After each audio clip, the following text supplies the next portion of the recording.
भगवान जगन्नाथ की रथ यात्रा ग्रैंड रोड पर स्थित सालबेग के मजार के सामने जरूर रुकती है। असल में सालबेग भगवान जगन्नाथ के परम भक्त थे, जिसका हृदय भगवान जगन्नाथ के प्रति अगाध प्रेम से भरा था। लेकिन वह मंदिर पर प्रवेश नहीं कर पाते थे। एक पौराणिक कथा के अनुसार एक मुगल सूबेदार लाल बेग ने एक विधवा ब्राह्मण महिला से विवाह किया था। साल बेग उन्हीं की संतान थी।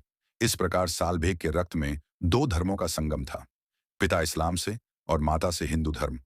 यह मिश्रित पहचान उनके लिए एक बड़ी चुनौती बन गई।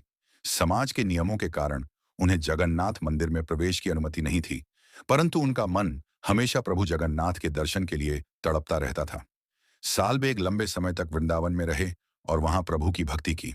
उनकी भक्ति इतनी गहरी थी कि दूरी भी उनके प्रेम को कम नहीं कर सकती थी। एक समय की बात है, जब सालबेग पुरी आए। यहां आकर वे अचानक गंभीर रूप से बीमार पड़ गए। उनकी हालत इतनी खराब हो गई कि वे बिस्तर से भी उठ नहीं पा रहे थे। उसी समय पुरी में भगवान जगन्नाथ की भव्य रथ यात्रा का आयोजन हो रहा था। सालबेग अपनी कुटिया में लेटे हुए मन ही मन प्रभु के दर्शन की फरियाद लगा रहे थे। उनके हृदय से निकली यह पुकार स्वयं भगवान तक पहुंची। जब भगवान जगन्नाथ का विशाल रथ सालबेग की झोपड़ी के पास पहुंचा, तो अचानक से रथ स्वयं ही रुक गया। हजारों भक्त और रथ खींचने वाले लोगों ने कितनी कोशिश की, लेकिन रथ एक इंच भी आगे नहीं बढ़ा। तब सालबेग को बुलाया गया और उन्हें भगवान के दर्शन एवं पूजा की अनुमति दी गई। जैसे ही सालबेग ने अपने प्रिय प्रभु के दर्शन किए और उनकी पूजा की, रथ तुरंत आगे बढ़ने लगा।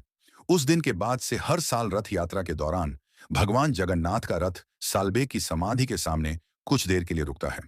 यह रुकना इस बात का प्रतीक है कि भगवान केवल भक्ति की पवित्रता देखते हैं, न कि जाति या धर्म, और हमें यह भी सीख देता है कि भक्त की पुकार पर भगवान स्वयं चलकर आते हैं।